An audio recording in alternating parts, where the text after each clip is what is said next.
Salam əziz dostlar, mən Azər müəllim. Bugün də sizə buraxılış imtahanında, qəbul imtahanında qarşınıza çıxa biləcək çox önəmli bir sualın izahatını verəcəm. Sualımız belədir. Choose the correct variant.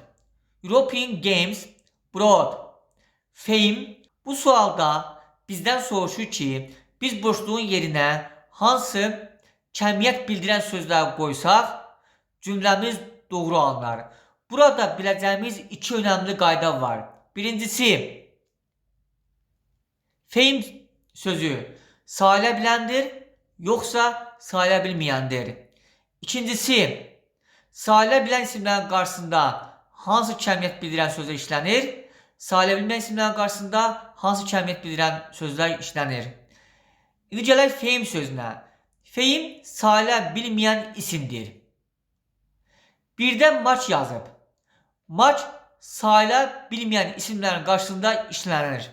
Yəni maç fame olar. İkidə many yazır. Many sayıla bilən cəm isimlərin qarşısında işlənir. Yəni fame sayıla bilməyən isim olduğu üçün ikidə many olmaz. 3. Plenty of.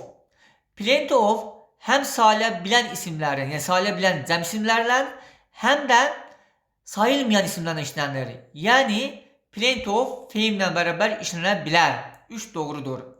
4də a few deyir. A few sayıla bilən cəm isimlərin qarşısında işlənir və burada a few yanlışdır.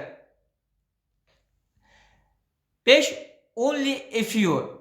Eynən a few olduğu kimi only a few da sayıla bilən cəm isimlərlə işlənir. Yəni 5 də doğru deyil. Burada 2 doğru cavab var. Much fame, plenty of fame.